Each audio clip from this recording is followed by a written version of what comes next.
तो दोस्तों आज हम बात करने जा रहे हैं कोबरा 2 नाम की इस अपकमिंग मूवी के बारे में।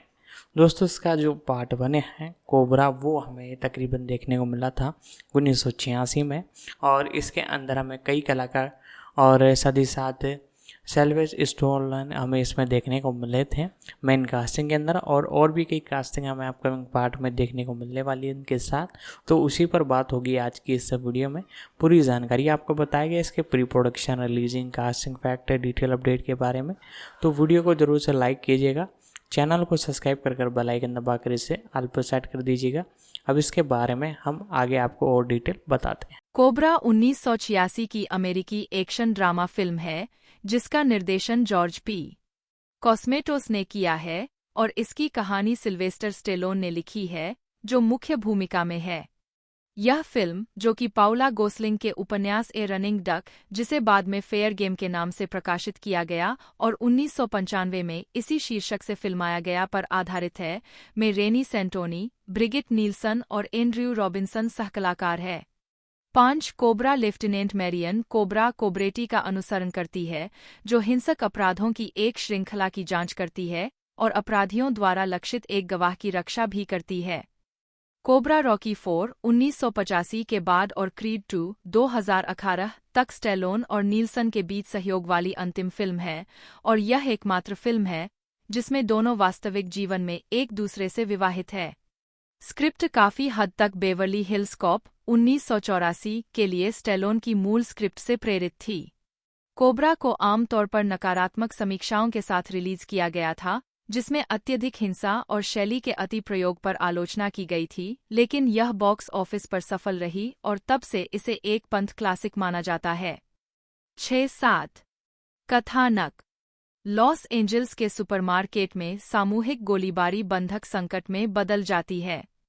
लॉस एंजल्स पुलिस विभाग संकट को हल करने के लिए अपने कुलीन जॉम्बी स्क्वाड के लेफ्टिनेंट मैरियन कोबरा कोब्रेटी को बुलाता है। कोब्रेटी शूटर के साथ खड़ा है, जो सामाजिक डार्विनवादी आदर्शों का समर्थन करता है और नई दुनिया का उल्लेख करता है। बंधकों के एक समूह को मारने से पहले कोब्रेटी उसे मार देता है। जासूस मोंटे पुलिस प्रक्रिया की अवहेलना करने के लिए कोब्रेटी को फटकार लगाता है, और कोब्रेटी संभावित पीड़ितों की सुरक्षा को प्राथमिकता नहीं देने के लिए पत्रकारों के एक समूह को फटकार लगाता है। अधिकारियों को पता नहीं था कि सुपरमार्केट की घटना लॉस एंजल्स में द न्यू वर्ल्ड द्वारा किए गए हिंसक अपराधों की एक श्रृंखला का हिस्सा है, जो एक सामाजिक डार्विनवादी पंथ है, जो आधुनिक समाज को तुच्छ समझता है और कमजोर लोगों को मारने में विश्वास करता है, जिससे केवल सबसे मजबूत और सबसे बुद्धिमान ही शासन कर सके। मॉडल और व्यवसायी इंग्रिड नुडसन न्यू वर्ल्ड का प्राथमिक लक्ष्य बन जाती है, जब वह पंथवादियों और उनके नेता नाइट स्लेशर को हत्या की होड़ में देखती है। उसे कोब्रेटी और उसके साथी सार्जेंट टोनी गोंजालेस की सुरक्षात्मक हिरासत में रखा जाता है, जो उसके जीवन पर एक असफल प्रयास के बाद होता है। नुडसन और कोब्रेटी को मारने के कई प्रयासों के बाद कोब्रेटी का मानना है कि एक संगठन इसके लिए जिम्मेदार है, लेकिन उसके वरिष्ठों द्वारा उसके सिद्धांत को खारिज कर दिया जाता है। कोब्रेटी और गोंजालेस नुडसन के साथ लॉस एंजल्स से बाहर सैन रेमोस के छोटे से शहर में चले जाते हैं, जहां कोब्रेटी और नुडसन रोमांटिक रूप से जुड़ जाते हैं। न्यू वर्ल्ड की दूसरी कमान अधिकारी नैन्सी स्टार्क पुलिस एस्कॉर्ट में घुसपैठ करती है। स्टार्क पर कोब्रेटी के अविश्वास के बावजूद वह कुछ नहीं करता है और समूह एक मोटल में रात बिताता है। भोर में न्यू वर्ल्ड मोटरसाइकिल पर सैन रेमोस में आता है और स्टाल द्वारा निर्देशित शहर को घेर लेता है। एक गोलीबारी में कोब्रेटी कई पंथियों को मार देता है, लेकिन गोंजालेस घायल हो जाता है। कोब्रेटी और नुडसन एक पिकअप ट्रक में भाग जाते हैं, जिसे पंथियों ने एक रोड ब्लॉक से तोड़ दिया। दोनों एक स्टील मिल में भाग जाते हैं। कोब्रेटी बाकी पंथियों को हरा देता है और स्टाल गलती से नाइट स्लेशर द्वारा गोली मार दी जाती है। नाइट स्लेशर से हाथापाई करते हुए कोब्रेटी उसे एक हुक पर लटका देता है, जो उसे भट्टी में खींच ले जाता है। California highway patrol San Ramos को सुरक्षित करता है और गोंजालेस को बचाता है। जब कोब्रेटी को उसके वरिष्ठों द्वारा बरी कर दिया जाता है, तो मोंटे शुरू में माफी मांगता हुआ दिखाई देता है, लेकिन फिर से कोब्रेटी को अतिशयोक्ति के लिए फटकार लगाता है। कोब्रेटी ने मोटरसाइकिल पर नूडसन के साथ भागने से पहले मोंटे के चेहरे पर मुक्का मारा। भालना। Sylvester Stallone lieutenant Marion Cobra Cobretti के रूप में, ब्रिगिट नील्सन इंग्रिड नूडसन के रूप में, सार्जेंट टोनी गोंजालेस के रूप में रेनी सेंटोनी, एंड्रयू रॉबिन्सन जासूस मोंटे के रूप में, ब्रायन थॉम्पसन नाइट स्लेशर के रूप में, जॉन हर्जफेल्ड चो के रूप में, ली गार्लिंगटन अधिकारी नैन्सी स्टाल्क के रूप में, आर्ट लाफ्लूर कैप्टन सियर्स के रूप में, मार्को रोड्रिगेज सुपरमार्केट किलर के रूप में, रॉस सेंट फिलिप सुरक्षा गार्ड के रूप में, वेल एवरी चीफ हॉलीवेल के रूप में, डेविड राशे डैन के रूप में, निक एंगोटी प्रोडस्की। उत्पादन, विकास और लेखन। जब सिल्वेस्टर स्टेलोन को बेवर्ली हिल्स कॉप में मुख्य भूमिका निभाने के लिए साइन किया गया तो उन्होंने लगभग पूरी तरह से स्क्रिप्ट को फिर से लिखने का फैसला किया, लगभग सभी हास्य पहलुओं को हटा दिया और इसे एक एक्शन मूवी में बदल दिया जो उन्हें लगा कि उनके लिए बेहतर है। स्टूडियो ने उनकी संशोधित स्क्रिप्ट पढ़ी और उसे अस्वीकार कर दिया। 8 प्रस्तावित एक्शन दृश्यों ने बजट को उनकी योजना से कहीं ज्यादा बढ़ा दिया होगा। 2 बाद में स्टेलोन ने इसके लिए अपने विचारों को एक मूल स्क्रिप्ट में शामिल किया। 7 जब स्टेलोन ने बेवर्ली हिल्स कॉप छोड़ दिया तो एडी मर्फी को मुख्य भूमिका निभाने के लिए लाया गया। 9 पाउला गोसलिंग के उपन्यास ए रनिंग डक को स्रोत सामग्री के रूप में उद्धृत किया गया, इतना कि उन्हें स्क्रीन पर क्रेडिट भी मिला। सिल्वेस्टर स्टेलोन की स्क्रिप्ट के पहले के मसौदे में बाद के मसौदों और अंतिम फिल्म से कई अंतर थे। इनमें एक मूवी थिएटर सुपरमार्केट के बजाय में होने वाली शुरुआती गोलीबारी शामिल है, जिसके दौरान कई और लोग मारे जाते हैं। कोबरा का उल्लेख है कि उसकी एक प्रेमिका थी जिसे एक मनोरोगी ने मार डाला था जिसे वह पकड़ने की कोशिश कर रहा था। एक नाव पर अतिरिक्त रात का एक्शन सीक्वेंस जहां कोबरा और इंग्रिड छिपे हुए हैं और नाइट स्लेशर के पंथियों द्वारा उन पर हमला किया जाता है, जिसमें कोबरा और गोंजालेज उन सभी को मारने में कामयाब होते हैं, और एक अलग अंत जिसमें मोंटे, जिसे नई दुनिया का वास्तविक नेता बताया जाता है, कोब्रेटी द्वारा मारे जाने से पहले आखिरी सेकंड में इंग्रिड को मारने का प्रयास करता है। 10 यह पंक्ति, यह वह जगह है जहां कानून रुकता है और मैं शुरू करता हूँ, बेवकूफ द रिवर में स्टीव मैकक्वीन द्वारा कही गई एक पंक्ति से प्रेरित थी। 11 कोबरा को बहुत ज्यादा संपादन की जरूरत थी क्योंकि फिल्म में ग्राफिक रूप से इतनी हिंसा थी कि इसे मूल रूप से X रेटिंग मिली थी। इसे संपादित करके R रेटिंग दी गई। भलाई, ब्रायन थॉम्पसन को काम पर रखे जाने से पहले 7 बार ऑडिशन देना पड़ा। चौथे ऑडिशन में उनकी मुलाकात स्टेलोन से हुई, जिन्होंने सोचा कि थॉम्पसन नाइट स्लेशर की भूमिका निभाने के लिए बहुत अच्छे हैं। लेकिन स्क्रीन टेस्ट के बाद उन्हें तुरंत काम मिल गया। साथ ही मूल स्क्रिप्ट में नाइट स्लेशर को एबडॉन कहा गया था, संभवतः बाइबिल से एबिस के दूत के नाम पर।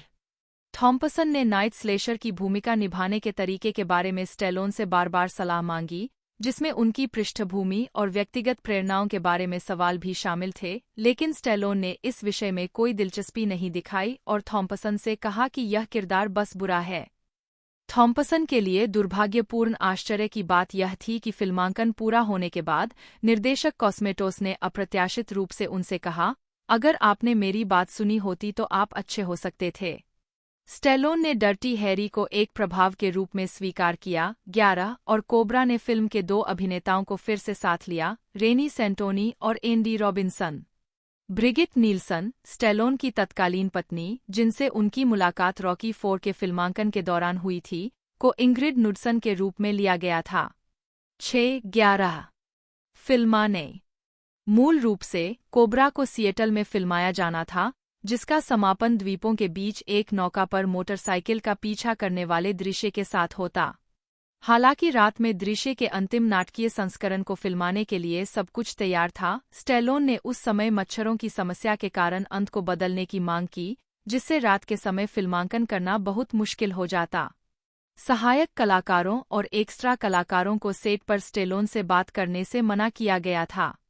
12 फिल्मांकन के दौरान एक समय पर स्टेलोन ने सिनेमेटोग्राफर रिक वेद से शिकायत की कि वे पीछे रह गए हैं और उन्हें अपने दल को और अधिक मेहनत करने के लिए प्रेरित करने की आवश्यकता है।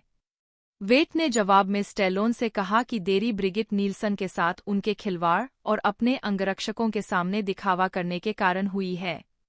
हालांकि स्टेलोन को झटका लगा कि कोई उनसे इस तरह से बात करेगा, लेकिन उन्होंने अपने व्यवहार को सुधारा और अधिक पेशेवर तरीके से व्यवहार किया। हालांकि कुछ सप्ताह बाद वे अपने पुराने अहंकारी व्यवहार पर लौट आए। वेट ने बाद में एक साक्षात्कार में कहा कि अपने विशाल अहंकार के बावजूद स्टेलोन में हास्य की एक बड़ी समझ थी। उन्होंने कहा कि जॉर्ज पी. कॉस्मेटोस एक महान निर्माता बन सकते थे, लेकिन वे एक भयानक निर्देशक थे। 12. स्टंट सीन के दौरान ड्राइवर केरी रॉसल और एक अन्य स्टंटमैन रॉसल द्वारा जानबूझकर वैन को दीवार से टकराने के बाद घायल हो गए। पिछले टेक के दौरान नील्सन वैन से लगभग टकरा ही गए थे। 13. अंतिम मुकाबले से पहले नाइट स्लेशर के एक आलाप के लिए ब्रायन थॉम्पसन ने दृश्य तैयार किया जिसमें स्क्रिप्ट सुपरवाइजर स्टेलोन की जगह पर खड़े थे, जो टीवी पर बास्केटबॉल खेल देखने में व्यस्त थे। कोब्रेटी द्वारा संचालित कस्टम 1950 मर्करी वास्तव में सिल्वेस्टर स्टेलोन के स्वामित्व में थी।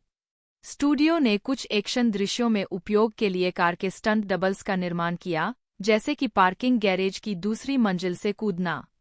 प्रोडक्शन ने स्टंट कार्य के लिए 3 कोबरा कार बनाई।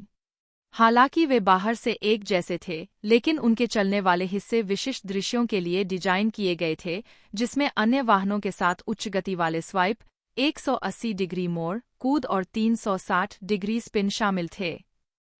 14. नाइट स्लेशर द्वारा इस्तेमाल किया गया चाकू फिल्म के लिए चाकू डिजाइनर हरमन श्नाइडर द्वारा बनाया गया था। सिल्वेस्टर स्टेलोन ने श्नाइडर से ऐसा चाकू बनाने को कहा जिसे दर्शक कभी न भूल पाए। कोब्रेटी एक custom Colt gold cup national match 1911 का उपयोग करता है, जिसे चैम्बर 9-19 मिमी पैराबेलम में संशोधित किया गया है। बाद में फिल्म में वह एक जतिमैटिक सबमशीन गन का उपयोग करता है। अन्य मीडिया। Video game. मुख्य लेख कोबरा वीडियो गेम। 1986 में इस फिल्म को जेडेक्स स्पेक्ट्रम, कमोडोर 64 और एमस्ट्रैड सीपीसी के लिए ओशन सॉफ्टवेयर द्वारा एक वीडियो गेम में बनाया गया था। 35. निरस्त सीक्वल और टीवी श्रृंखला। 1987 में कैनन फिल्म्स ने वार्नर ब्रदर्स के साथ मिलकर कोबरा पार्ट 2 नामक सीक्वल बनाने का प्रयास किया, लेकिन फिल्म कभी नहीं बन पाई। 36. 2019 में रॉबर्ट रोड्रिगेज के निर्देशक निर्माता के रूप में काम करने के साथ एक टेलीविजन सीरीज का विकास किया जा रहा था। 37-38 2023 तक यह ज्ञात नहीं है कि यह परियोजना अभी भी विकास में है या नहीं। यह भी देखें। 1986 की अमेरिकी फिल्मों की सूची। 1986 film. Sylvester Stallone filmography. George Pan Cosmatos 4 जनवरी 1941, 19 अप्रैल 2005 एक ग्रीक इतालवी फिल्म निर्देशक और पटकथा लेखक थे। रिचर्ड बर्टन के साथ रोम में नरसंहार, वास्तविक जीवन के अर्देतिन हत्याकांड पर आधारित जैसी ड्रामा फिल्मों के साथ अपने देश में शुरुआती सफलता के बाद कॉस्मेटोस ने अपने करियर को मुख्यधारा की ब्लॉकबस्टर एक्शन और एडवेंचर फिल्मों की ओर मोड़ दिया, जिसमें द कैसेंड्रा क्रॉसिंग और एस्केप टू एथेना शामिल है, जो दोनों ब्रिटिश इतालवी सहनिर्माण थे।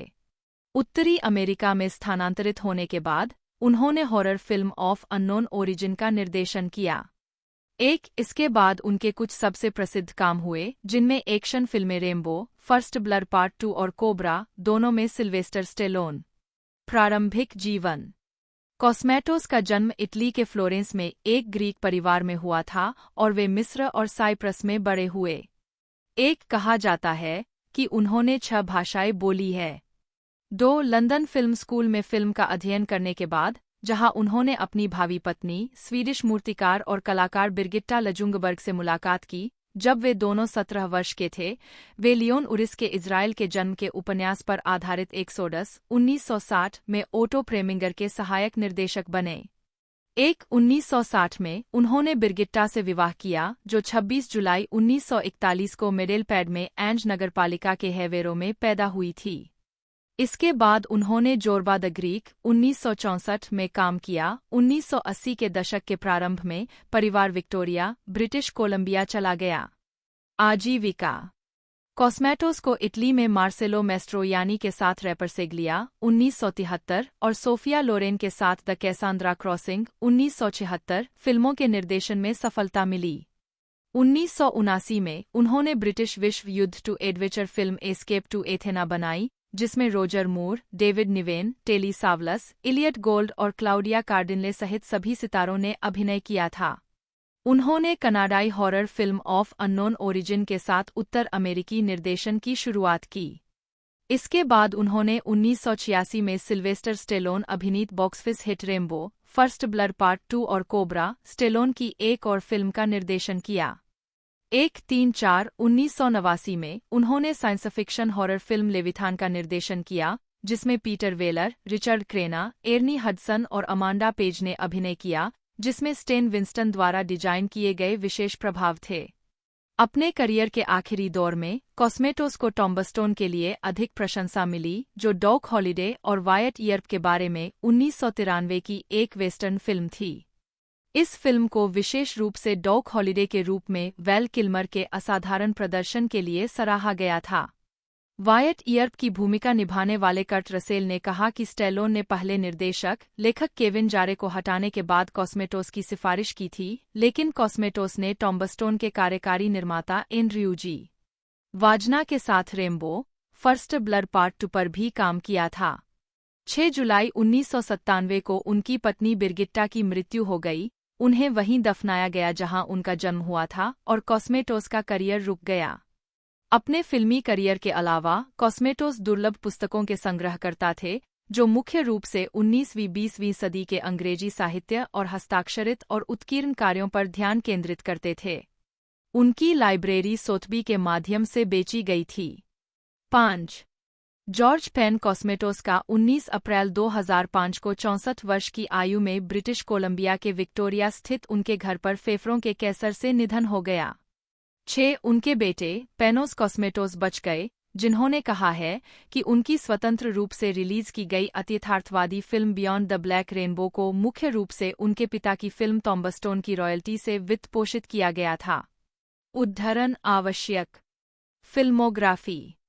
पाप 1971, रोम में नरसंहार 1973, The Cassandra Crossing 1976, Escape to Athena 1979, अज्ञात मूल 1983, Rambo First Blood Part 2 1985, Cobra 1986, Leviathan 1989, Tombstone 1993, छाया षड्यंत्र 1997।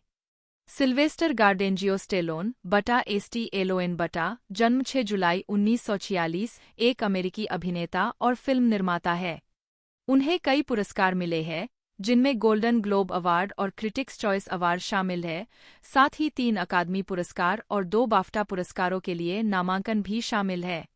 स्टेलोन इतिहास के केवल 2 अभिनेताओं में से एक है, हैरिसन फोर्ड के साथ, जिन्होंने लगातार 6 दशकों तक बॉक्स ऑफिस नंबर 1 फिल्म में अभिनय किया है।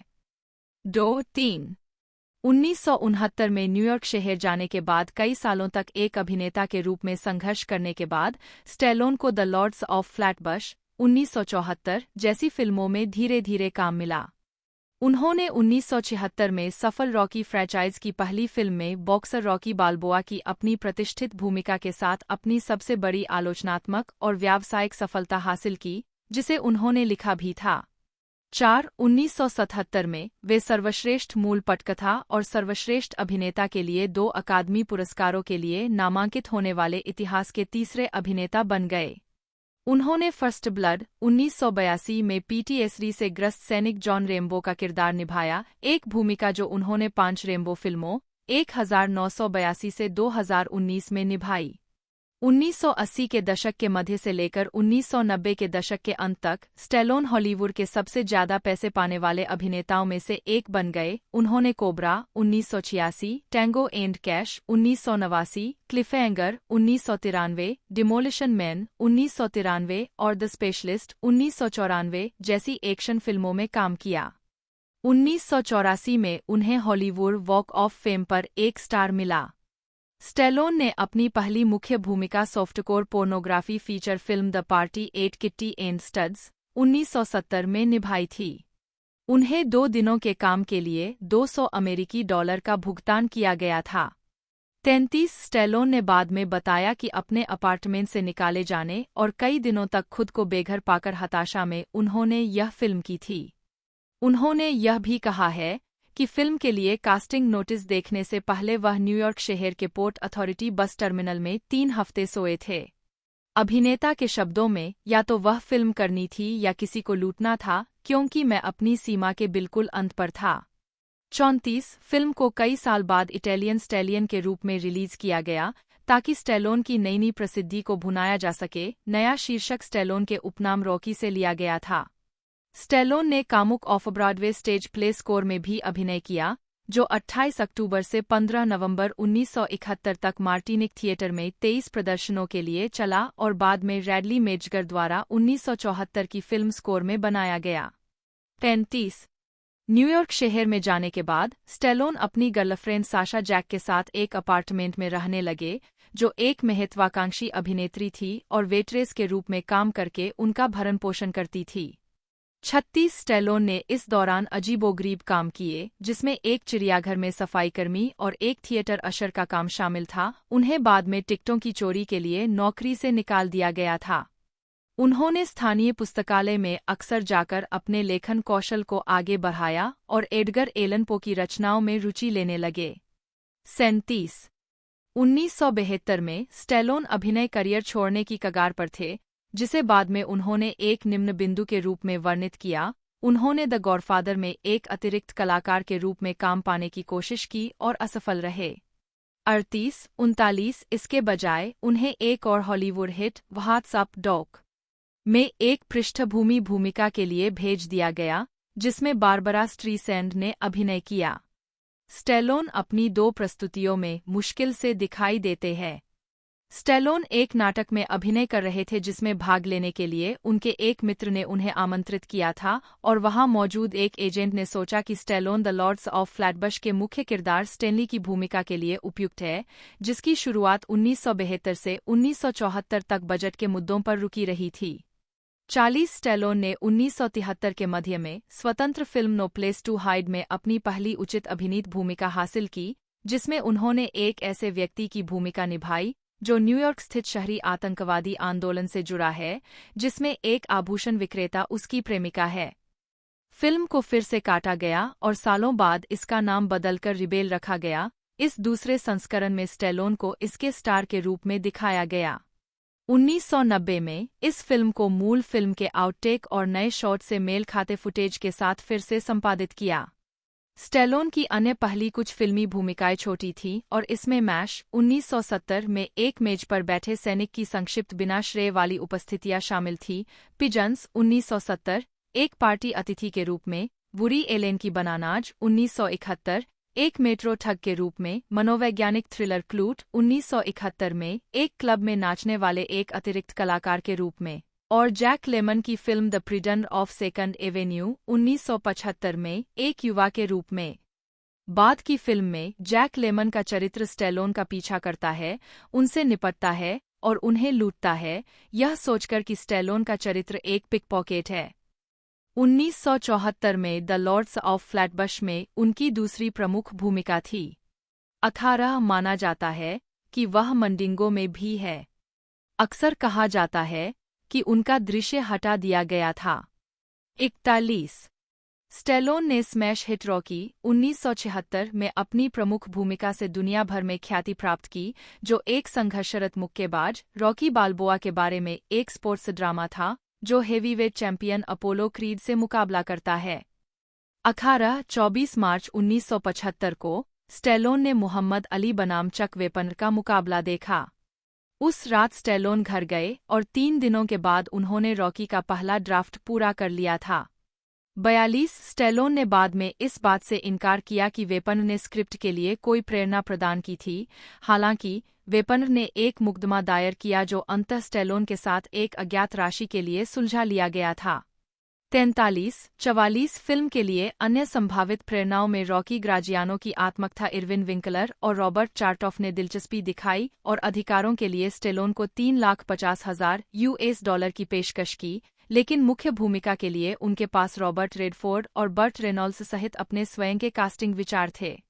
स्टेलोन ने तब तक बेचने से इनकार कर दिया जब तक कि वह मुख्य किरदार नहीं निभाते और अंततः समझौता करने के लिए पर्याप्त बजट कटौती के बाद यह सहमति हुई कि वह स्टार हो सकते हैं। 45 इसके रिलीज होने पर आलोचक रोजर एबर्ट ने कहा कि स्टेलोन अगले मार्लन ब्रैंडो बन सकते हैं। 1977 में 49वें अकादमी पुरस्कार में रॉकी को 10 ऑस्कर के लिए नामांकित किया गया था, जिसमें स्टेलोन के लिए सर्वश्रेष्ठ अभिनेता और सर्वश्रेष्ठ मूल पटकथा का नामांकन भी शामिल था।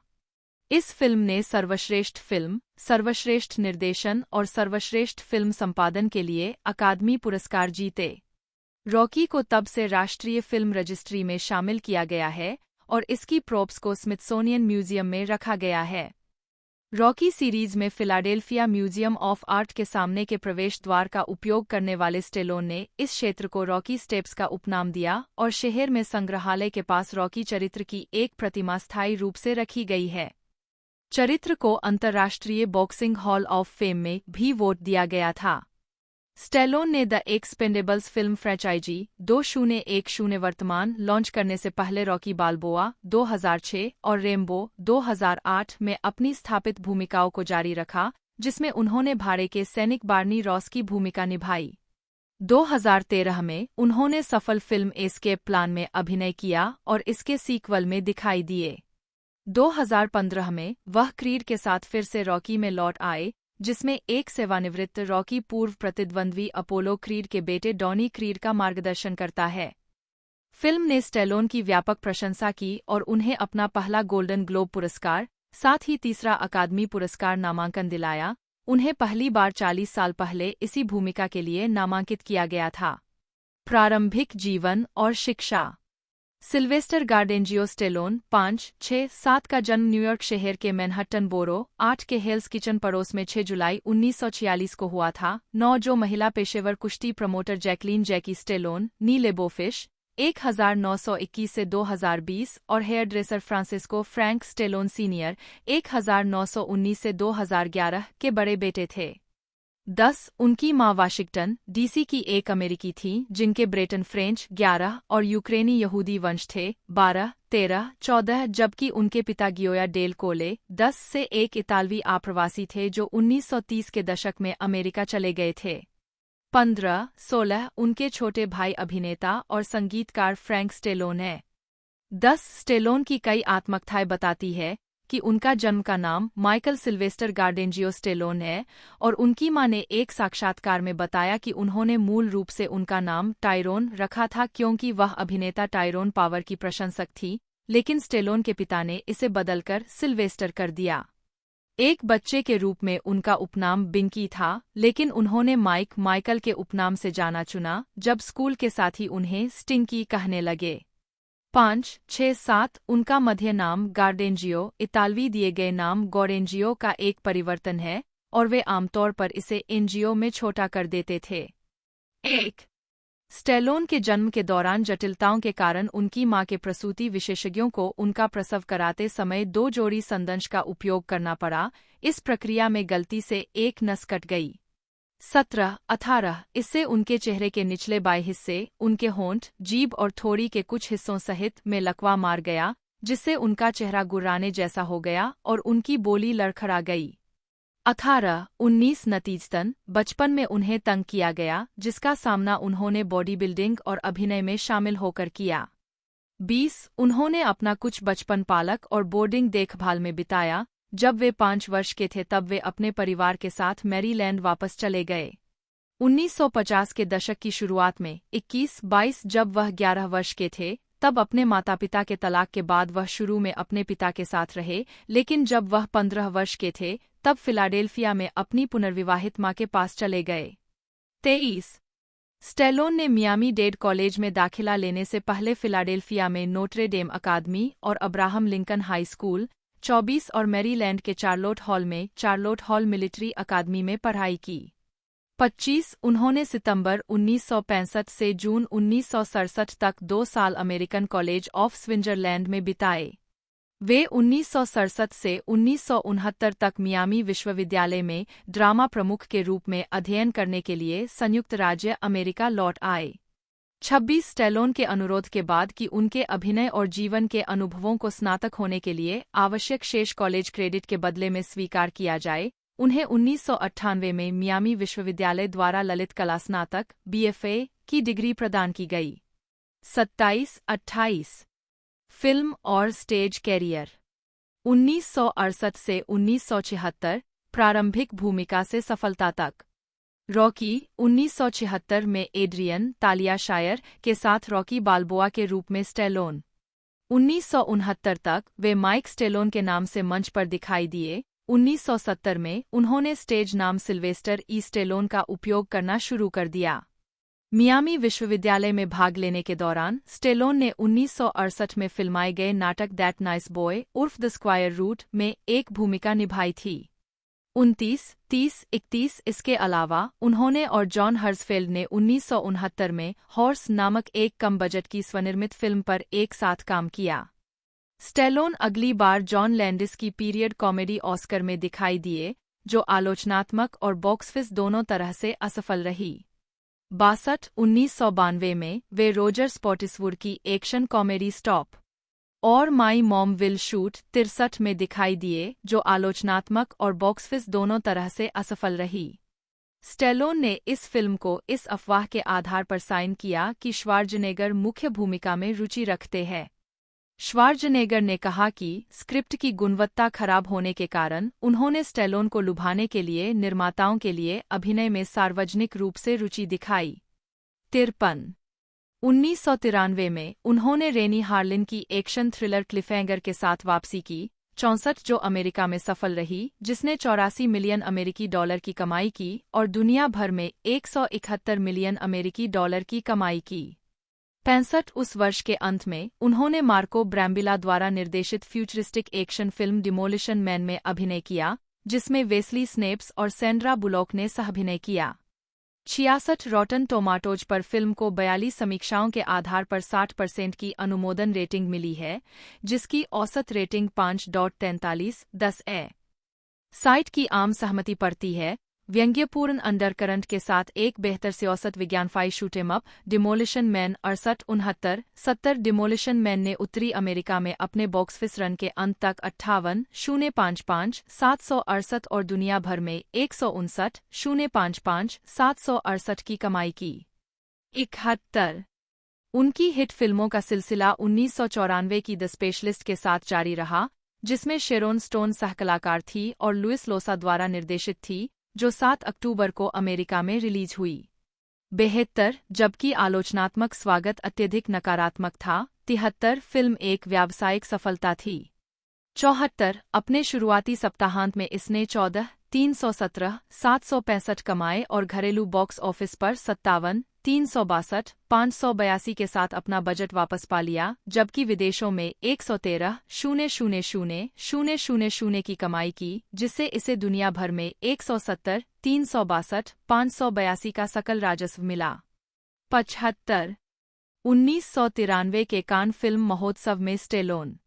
1995 में उन्होंने साइंस फिक्शन एक्शन फिल्म जज ड्रेड में शीर्षक चरित्र ब्रिटिश कॉमिक बुक 2000 से की भूमिका निभाई। उनकी विदेशी बॉक्स ऑफिस अपील ने जज ड्रेड की घरेलू बॉक्स ऑफिस निराशा को बचाया, जिसकी लागत लगभग 100 मिलियन अमेरिकी डॉलर थी और दुनिया भर में 113 मिलियन अमेरिकी डॉलर की कमाई के साथ बमुश्किल अपना बजट वापस पा सकी। फिल्म के खराब बॉक्स ऑफिस प्रदर्शन के बावजूद स्टेलोन ने यूनिवर्सल पिक्चर्स के साथ $60 मिलियन में 3 पिक्चर डील साइन की, जिससे वह जिम कैरी के बाद $20 मिलियन प्रति फिल्म पाने वाले दूसरे स्टार बन गए। हालांकि यह डील फरवरी 2000 में बिना कोई फिल्म बनाए समाप्त हो गई, इसलिए उन्हें कोई भुगतान नहीं मिला। 76 उस वर्ष वे जूलियन मूर और एंटोनियो बैंडेरस के साथ थ्रिलर असैसिन्स में भी दिखाई दिए। उसी वर्ष स्टेलोन मशहूर हस्तियों के एक ऑल स्टार कलाकारों के साथ ट्रे पार्कर और मैट स्टोन की लघु comedy film your studio and you में दिखाई दिए, जिसे सीग्राम कंपनी ने यूनिवर्सल स्टूडियो और एमसीए कॉरपोरेशन के अधिग्रहण का जश्न मनाने के लिए एक पार्टी के लिए कमीशन किया था। स्टेलोन अपनी रॉकी बाल्बोआ आवाज में उपशीर्षक के साथ बोलते हैं, जो वे कह रहे हैं उसका अनुवाद करते हैं। एक बिंदु पर स्टेलोन चिल्लाना शुरू कर देता है कि वे उसके बाल्बोआ चरित्र का उपयोग कैसे कर सकते हैं, कि उसने इसे अतीत में छोड़ दिया। कथाकार उसे वाइन कूलर से शांत करता है और उसे ब्रेनियाक कहता है। जवाब में स्टेलोन कहता है, बहुत बहुत धन्यवाद। वह फिर वाइन कूलर को देखता है और चिल्लाता है, बेवकूफ सस्ता स्टूडियो। 77 1996 में उन्होंने आपदा फिल्म डेलाइट में एक अपमानित पूर्व आपातकालीन सेवा प्रमुख की भूमिका निभाई, जो एक भूमिगत सुरंग विस्फोट के बचे लोगों को बचाने का प्रयास करता है। डेलाइट ने घरेलू बॉक्स ऑफिस पर भी खराब प्रदर्शन किया, जिसने $33 मिलियन की कमाई की, लेकिन विदेशों में बेहतर प्रदर्शन किया और दुनिया भर में कुल $158 मिलियन की कमाई की। 78 1997 में स्टेलोन को क्राइम ड्रामा कॉपलैंड में एक अधिक वजन वाले शेरिफ की भूमिका के खिलाफ कास्ट किया गया, जिसमें उन्होंने रॉबर्ट डी नीरो और रे लियोटा के साथ अभिनय किया। फिल्म को समीक्षकों ने अच्छी प्रतिक्रिया दी और यह बॉक्स ऑफिस पर मामूली सफल रही, जिसने $15 मिलियन के बजट पर $63 मिलियन की कमाई की, और स्टेलोन के प्रदर्शन ने उन्हें स्टॉकहोम अंतर्राष्ट्रीय फिल्म महोत्सव में सर्वश्रेष्ठ अभिनेता का पुरस्कार दिलाया। 2000 से 2005 गिरावट के वर्ष। 2000 में स्टेलोन ने थ्रिलर गेट कार्टर में अभिनय किया, जो 1971 की इसी नाम की ब्रिटिश फिल्म की रीमेक थी, लेकिन फिल्म को आलोचकों और दर्शकों दोनों ने खराब प्रतिक्रिया दी। स्टेलोन के करियर में काफी गिरावट आई, क्योंकि उनकी बाद की फिल्में ड्रिवेन 2001, एवेंजिंग एंजेलो 2002 और डिटॉक्स 2002 भी आलोचनात्मक और व्यावसायिक रूप से असफल रहीं। 2003 में उन्होंने स्पाई किड्स श्रृंखला की तीसरी किस्त spy kids 3D game over में एक खलनायक की भूमिका निभाई, जो बॉक्स ऑफिस पर बहुत बड़ी सफलता थी, दुनिया भर में लगभग $200 मिलियन अमेरिकी।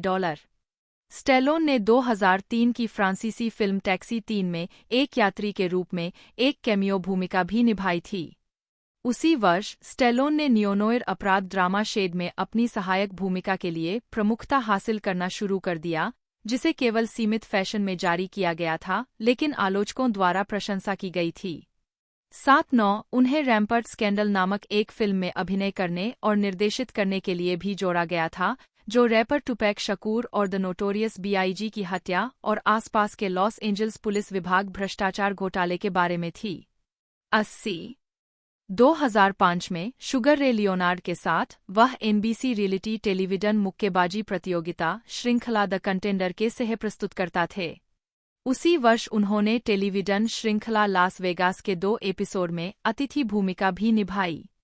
उस वर्ष स्टेलोन ने पेशेवर कुश्ती आइकन हल्क होगन को भी शामिल किया, जो रॉकी 3 में थंडरलिप्स नामक पहलवान के रूप में दिखाई दिए। WWE हॉल ऑफ फेम में स्टेलोन वह व्यक्ति भी थे जिन्होंने होगन को रॉकी 3 में कैमियो की पेशकश की थी। 82 अगस्त में स्टेलोन ने अपनी पुस्तक स्ली मूव्स जारी की, जिसमें फिटनेस और पोषण के लिए एक मार्गदर्शिका होने का दावा किया गया और साथ ही उनके अपने दृष्टिकोण से उनके जीवन और कार्यों की एक स्पष्ट अंतर्दृष्टि भी दी गई। 2006 वर्तमान सफलता की ओर वापसी। रॉकी वी के फिल्मांकन के 16 वर्ष बाद स्टेलोन ने 2006 में रॉकी बाल्बोआ की अपनी भूमिका पुनः दोहराई। फिल्मों से 3 साल के अंतराल के बाद स्टेलोन ने 2006 में रॉकी श्रृंखला की छठी किस्त रॉकी बाल्बोआ के साथ वापसी की, जो एक आलोचनात्मक और व्यावसायिक हिट थी। पिछली किस्त रॉकी वी की आलोचनात्मक और बॉक्स ऑफिस पर असफलता के बाद स्टेलोन ने छठी किस्त लिखने, निर्देशित करने और उसमें अभिनय करने का फैसला किया था, जो श्रृंखला के लिए एक अधिक उपयुक्त चरमोत्कर्ष होता। कुल घरेलू बॉक्स ऑफिस $70.3 मिलियन और दुनिया भर में $155.7 मिलियन आया। 83 फिल्म का बजट केवल $24 मिलियन था। रॉकी बाल्बोआ में उनके प्रदर्शन की प्रशंसा की गई और ज्यादातर सकारात्मक समीक्षा प्राप्त हुई। 84 उस वर्ष डेथ विश रीमेक का विकास शुरू हुआ। स्टैलोन ने कहा, चार्ल्स ब्रॉन्सन के चरित्र को एक वास्तुकार के रूप में पेश करने के बजाय मेरे संस्करण में उसे एक बहुत अच्छे पुलिस अधिकारी के रूप में दिखाया जाएगा जिसने बिना बंदूक का इस्तेमाल किए अविश्वसनीय सफलता प्राप्त की। इसलिए जब उसके परिवार पर हमला होता है तो वह वास्तव में अपना बदला लेने के लिए आगे बढ़ने में एक नैतिक दुविधा में फंस जाता है। बाद में उन्होंने प्रकाशन को बताया कि वह अब इसमें शामिल नहीं थे। 85-86 हालांकि 2009 में एमटीवी के साथ एक साक्षात्कार में स्टैलोन ने कहा कि वह फिर से इस परियोजना पर विचार कर रहे थे। 87 हालांकि यह भूमिका ब्रूस विलिस को मिली और एली रोथ निर्देशक बने। स्टैलोन ने एक पेय कंपनी के साथ साझेदारी की जो स्ली वाटर नामक एक उच्चस्तरीय बोतलबंद पानी ब्रांड का उत्पादन करती थी। 88 2008 में स्टैलोन ने अपनी अन्य सफल फिल्म फ्रैंचाइज की चौथी किस्त के साथ रेम्बो के रूप में अपनी अन्य प्रसिद्ध भूमिका को दोहराया जिसका नाम केवल रेम्बो था, कुछ देशों में जॉन रेम्बो, जहां पहली फिल्म का नाम रेम्बो था। यह फिल्म 25 जनवरी 2008 को 2751 सिनेमाघरों में प्रदर्शित हुई, जिसने अपने पहले दिन $490,000 और अपने शुरुआती सप्ताहांत में $18,200,000 की कमाई की। इसका बॉक्स ऑफिस दुनिया भर में $113,244,290 था और इसका बजट $50 मिलियन था। जुलाई 2009 में स्टैलोन ने बॉलीवुड फिल्म कमबख्त इश्क में एक कैमियो भूमिका निभाई, जहां उन्होंने खुद की भूमिका निभाई।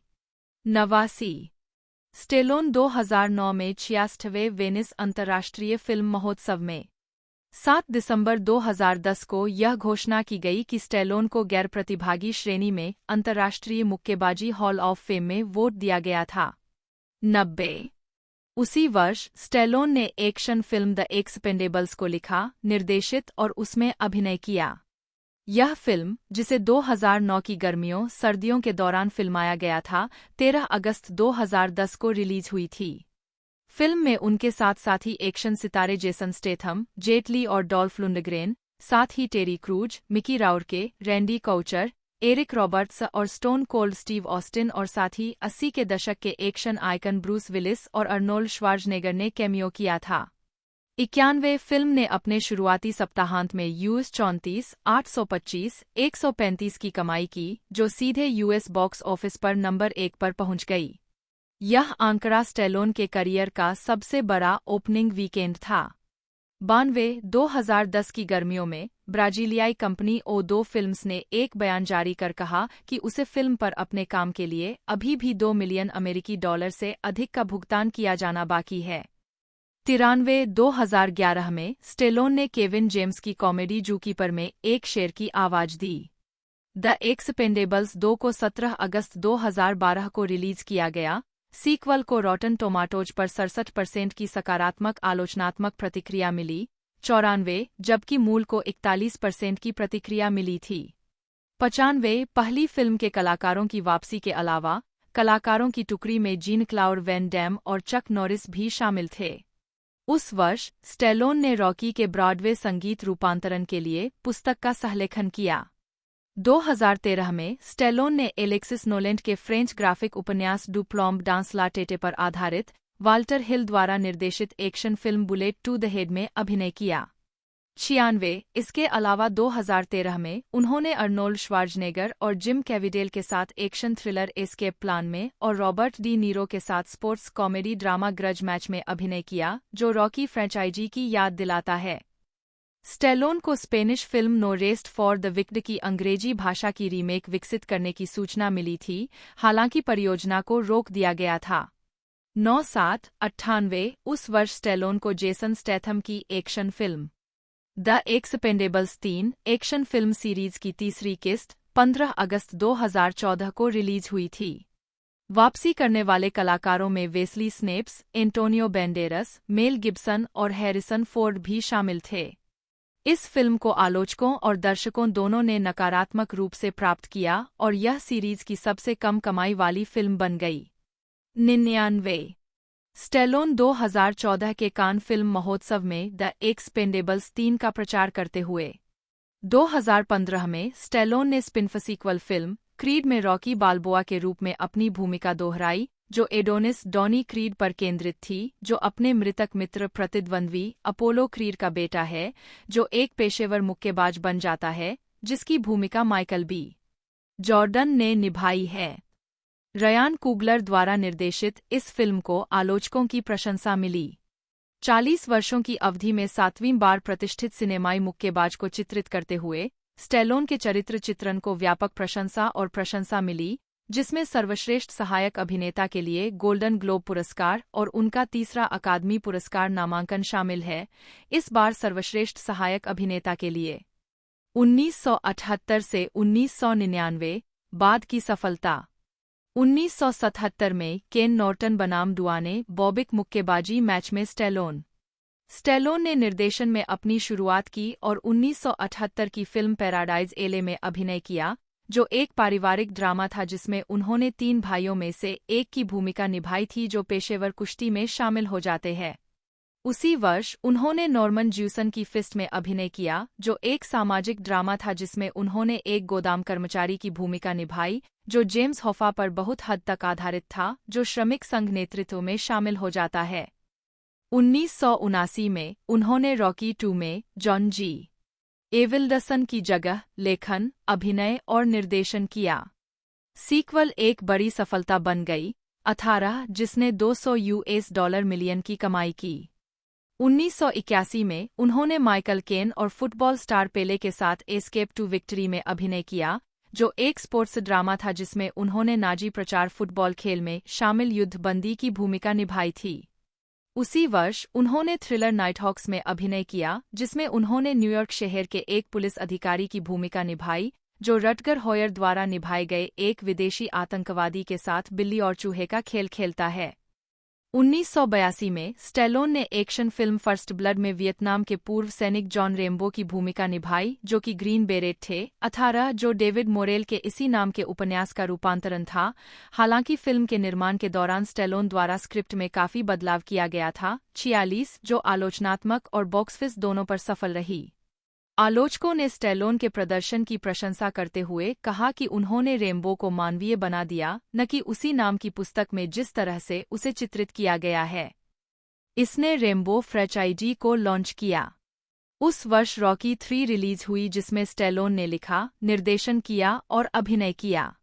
दूसरा सीक्वल बॉक्स ऑफिस पर सफल रहा। इन भूमिकाओं की तैयारी में स्टेलोन ने एक कठोर प्रशिक्षण व्यवस्था शुरू की।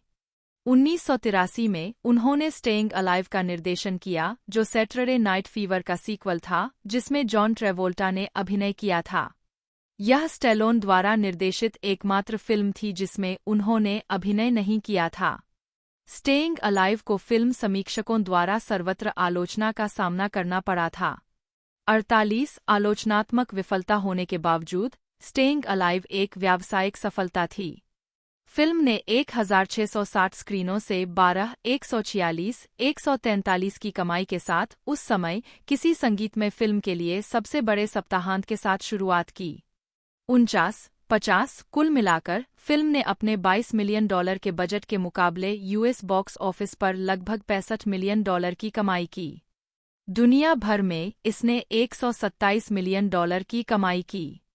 51 हालांकि यूएस बॉक्स ऑफिस की कमाई सैटरडे नाइट फीवर द्वारा अर्जित $139.5 मिलियन 52 से काफी कम थी। 1980 के दशक के दौरान स्टेलोन को दुनिया के सबसे बड़े एक्शन फिल्म सितारों में से एक माना जाता था। 53 अर्नोल्ड श्वार्ज़नेगर के साथ श्वार्ज़नेगर स्टेलोन प्रतिद्वंद्विता वर्षों तक जारी रही।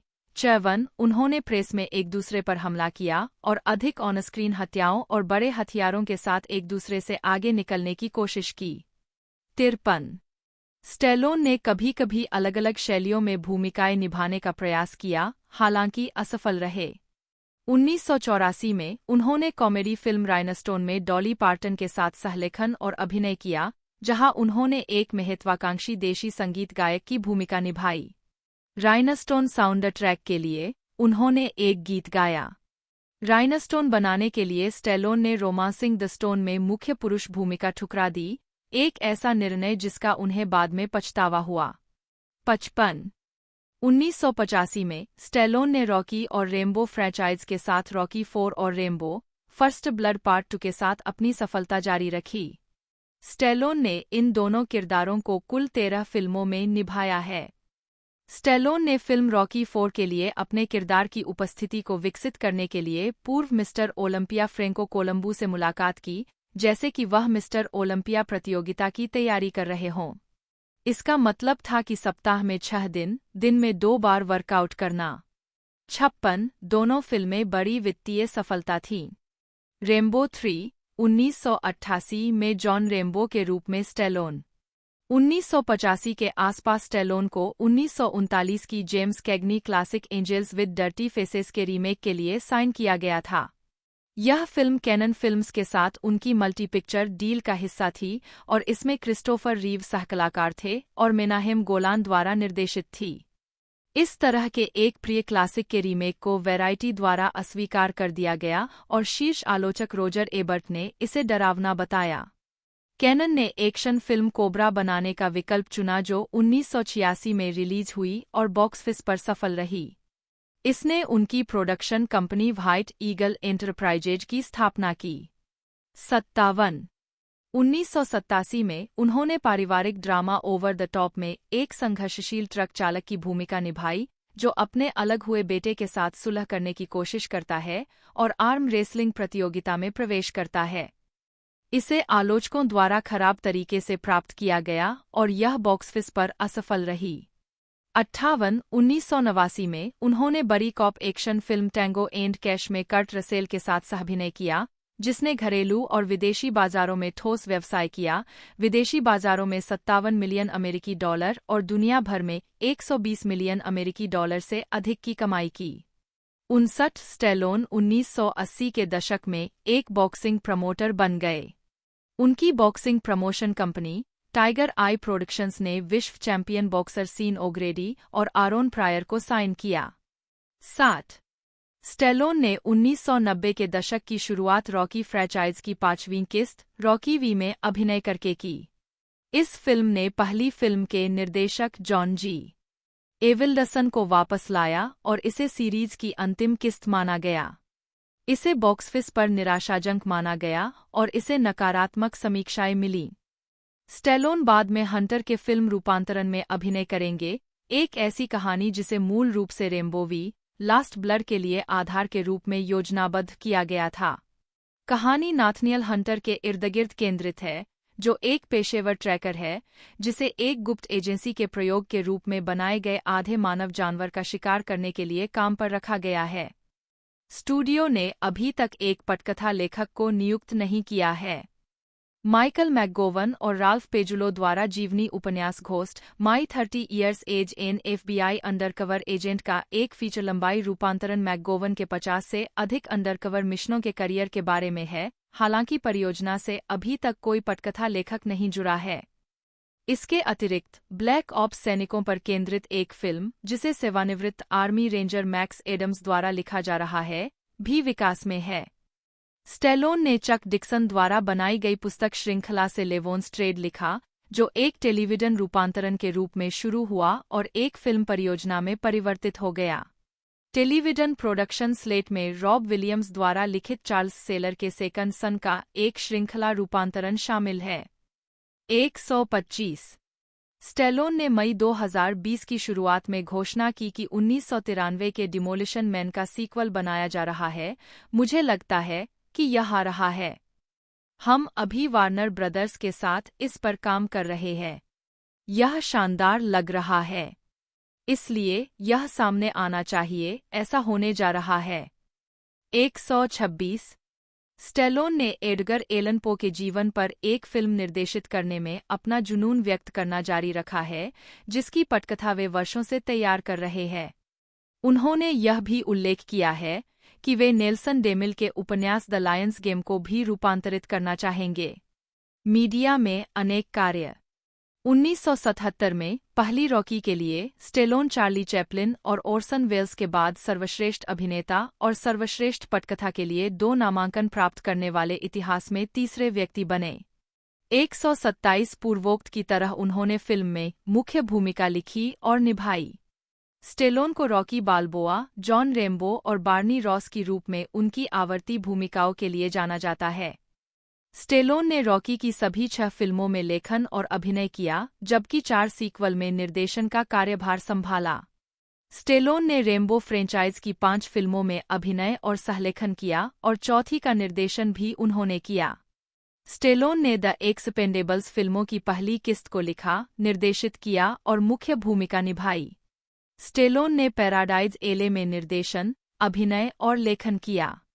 जॉन ट्रावोल्टा स्टेलोन ने Fist, Rhinestone, Over the Top, Cliffhanger और क्रीड 2 का सहलेखन और अभिनय किया। उद्धरण वाचित।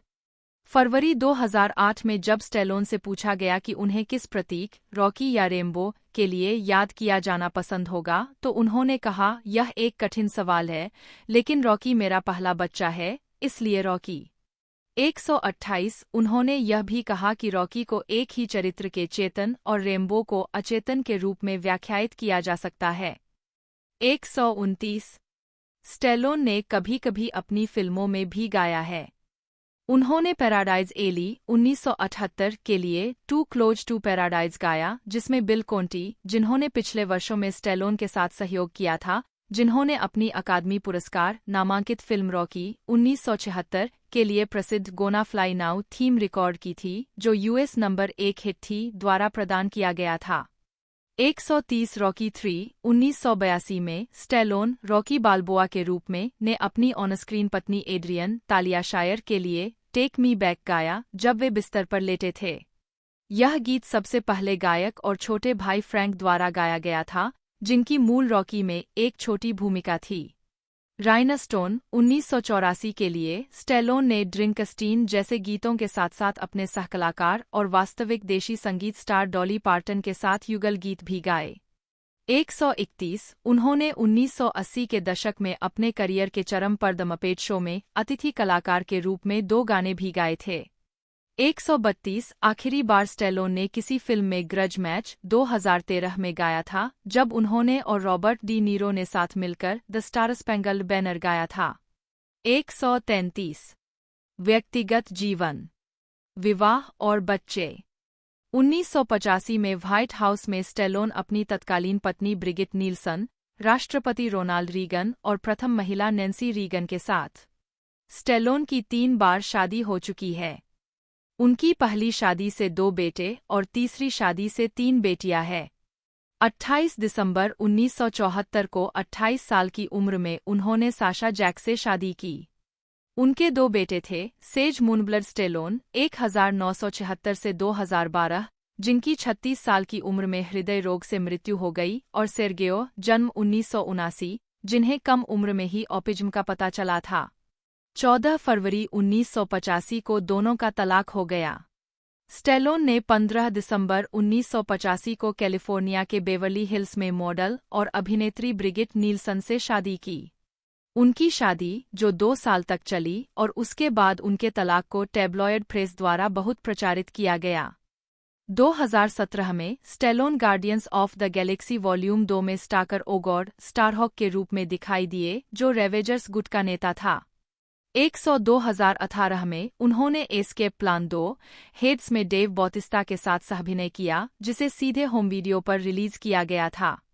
उत्पादन पूरा होने पर उन्होंने अपने सोशल मीडिया पेज के माध्यम से घोषणा की कि इसके तुरंत बाद एस्केप प्लान 3 डेविन स्टेशन पर काम शुरू हो गया।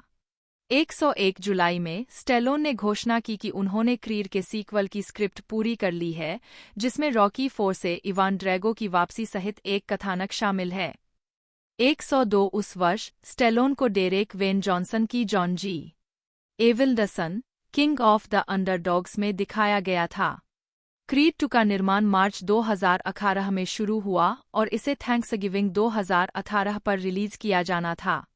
स्टेलोन को मूल रूप से स्टीवन कैपल जूनियर की नियुक्ति से पहले निर्देशित करने के लिए स्लेट किया गया था, जो उनकी फीचर फिल्म निर्देशन की शुरुआत थी। 104 क्रीड 2 को मेट्रो गोल्डविन मेयर द्वारा 21 नवंबर 2018 को संयुक्त राज्य अमेरिका में रिलीज किया गया था। फिल्म को आम तौर पर आलोचकों से सकारात्मक समीक्षा मिली और इसने अपने शुरुआती सप्ताहांत में $35.3 मिलियन की कमाई की, 5 दिनों में कुल $55.8 मिलियन, जो थैंक्सगिविंग पर लाइव एक्शन रिलीज के लिए अब तक की सबसे बड़ी शुरुआत थी। 105, 106 23 जुलाई 2019 को वैरायटी के साथ एक साक्षात्कार में स्टैलोन ने कहा कि रॉकी सीक्वल और प्रीक्वल पर काम चल रहा है। निर्माता इरविन विंकलर ने कहा, हम इस पर बहुत उत्साहित हैं और स्टैलोन को फीचर लिखने और उसमें अभिनय करने के लिए बातचीत चल रही है। हम इसे बनाने के लिए बहुत उत्सुक हैं। स्टैलोन ने कहा कि फिल्म का कथानक रॉकी के एक युवा फाइटर से दोस्ती करने के बारे में होगा जो एक अनिर्दिष्ट अप्रवासी है। रॉकी एक युवा, गुस्सैल व्यक्ति से मिलता है जो अपनी बहन से मिलने के लिए इस देश में फंस गया है। वह उसे अपने जीवन में ले लेता है और अविश्वसनीय रोमांच शुरू होता है और वे सीमा के दक्षिण में समाप्त होते हैं। यह बहुत समय पर है, स्टैलोन ने कहा। स्टैलोन ने यह भी कहा कि रॉकी प्रीक्वल टेलीविजन सीरीज के बारे में चल रही चर्चाएं है, जिसके बारे में उन्हें उम्मीद है कि यह एक स्ट्रीमिंग सेवा पर आएगी और सीरीज में संभवतः एक युवा रॉकी बाल्बोआ को एक पेशेवर मुक्केबाज के रूप में दिखाया जाएगा। स्टैलोन ने कहा कि निर्माता इरविन विंकलर इस सीरीज को बनाने में हिचकिचा रहे हैं। उन्होंने कहा कि हाँ, वहाँ कुछ संघर्ष था। उन्होंने अपने मन में महसूस किया कि रॉकी मुख्य रूप से एक फीचर फिल्म थी और उन्होंने इसे केबल के लिए अनुवादित नहीं देखा, इसलिए विवाद का एक बड़ा कारण था। 107, 108 उस वर्ष स्टैलोन ने डेरेक वेन जॉनसन को मूल रॉकी के निर्माण पर एक वृत्तचित्र का निर्देशन और निर्माण करने के लिए चुना, जिसका शीर्षक 40 ईयर्स ऑफ रॉकी 2020 था। वृत्तचित्र में स्टैलोन फिल्म के निर्माण से पीछे के दृश्यों का वर्णन करते हैं। 109 स्टैलोन ने मार्च 2018 में ब्रैडेन आफ्टरगुड के साथ बाल्बोआ प्रोडक्शंस नाम से एक फिल्म स्टूडियो बनाया, जहां स्टैलोन उनके प्रत्येक प्रोजेक्ट के लिए सहनिर्माता के रूप में काम करेंगे। स्टूडियो ने फिल्म और टेलीविजन के लिए परियोजनाएं विकसित करने के लिए स्टारलाइट कल्चर एंटरटेनमेंट के साथ एक बहुवर्षीय सहयोग समझौते पर हस्ताक्षर किए। 110 मई 2018 में रेम्बो फ्रेंचाइजी में 5वीं किस्त की घोषणा की गई और अगस्त 2018 में एड्रियन ग्रुएनबर्ग को निर्देशक के रूप में पुष्टि की गई। 111 रेम्बो लास्ट ब्लर का फिल्मांकन सितंबर 2018 में शुरू हुआ, जिसकी पटकथा स्टैलोन ने सहलिखी थी, जिन्होंने वियतनाम युद्ध के दिग्गज जॉन रेम्बो के रूप में अपनी भूमिका को भी दोहराया था। 112, 113 संयुक्त राज्य अमेरिका में 20 सितंबर 2019 को रिलीज हुई इस फिल्म ने 114 अपने शुरुआती सप्ताहांत में $18.9 मिलियन की कमाई की, जो फ्रेंचाइजी की सर्वश्रेष्ठ शुरुआत थी। 115, 116 फिल्म ने $50 मिलियन के प्रोडक्शन बजट के मुकाबले दुनिया भर में $91 मिलियन की कमाई की। 2020 के अंत में स्टैलोन ने गेम के दूसरे कॉम्बैट पैक के हिस्से के रूप में फाइटिंग वीडियो गेम मॉर्टल कॉम्बैट 11 में रेम्बो के रूप में अपनी आवाज दी। 117 2021 में उन्होंने DC extended universe film the suicide squad में किंग शार्क की आवाज दी। 118 2022 में स्टैलोन ने समरिटन में अभिनय किया, जो कि ब्रगी स्कुट द्वारा लिखित एक स्क्रिप्ट से सुपरहीरो शैली की एक डार्क व्याख्या है। 119 नवंबर 2022 में स्टैलोन ने तुलसा किंग में अपनी स्ट्रीमिंग टेलीविजन की शुरुआत की, जिसमें वह एक माफिया बॉस की भूमिका निभाते हैं। 9 एपिसोड की श्रृंखला टेलर शेरिडन और टेरेंस विंटर द्वारा बनाई गई थी और इसका प्रीमियर पैरामाउंट प्लस पर हुआ था। मई 2023 में स्टैलोन और उनके तात्कालिक परिवार, पत्नी और 3 बेटियों ने एक reality television series the family Stallone में अभिनय किया। लॉन्च के 7 दिन बाद सीरीज को दूसरे सीजन के लिए नवीनीकृत किया गया। उसी महीने स्टैलोन ने guardians of the Galaxy volume 3 में स्टाकर ओगॉड के रूप में अपनी भूमिका दोहराई।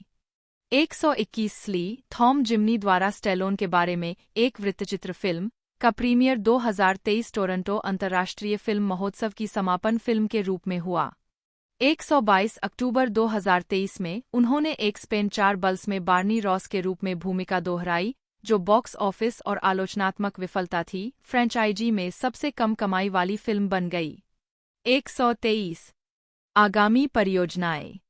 क्रीड 2 और रेम्बो वी लास्ट ब्लर की रिलीज के बाद बाल्बोआ प्रोडक्शंस ने एक व्यापक प्रोडक्शन स्लेट तैयार किया है। जैक गैल्वेस्टन जायंट जॉनसन पहले अफ्रीकी अमेरिकी बॉक्सिंग हेवीवेट चैंपियन के इतिहास को दर्शाने वाली एक फिल्म विकास में है।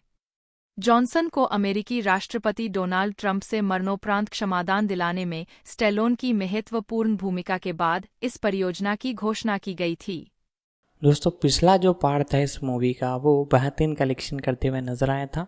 25 मिलियन के बजट में मूवी ने कलेक्शन दिया था 160 मिलियन का, जो कि बहुत ही बेहतरीन था। बाकी मैंने आपको पूरी जानकारी बता दी है। वीडियो को जरूर से लाइक कीजिएगा, चैनल को सब्सक्राइब कीजिएगा, बेल आइकन दबाकर इसे ऑल पर सेट कर दीजिएगा। आज की इस वीडियो में इतना ही, मिलते हैं अगले वीडियो में।